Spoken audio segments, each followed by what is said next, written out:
Am rămas entuziasmată din acest curs pentru că am format noi abilități și competențe digitale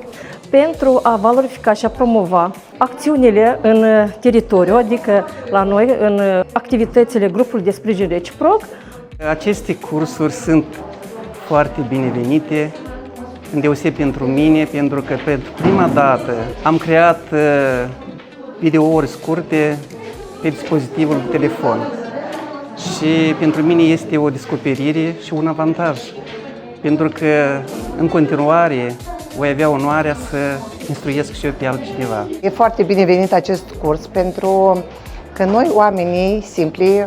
nu cunoaștem multe lucruri unde ar trebui să facem și noi ceva frumos, să arătăm, să promovăm, să putem învăța și noi pe altcineva, adică cumva sunt niște lucruri care într-adevăr sunt foarte benefice pentru noi. Chiar am învățat și eu personal cum se face un video frumos, clar și bine aranjat.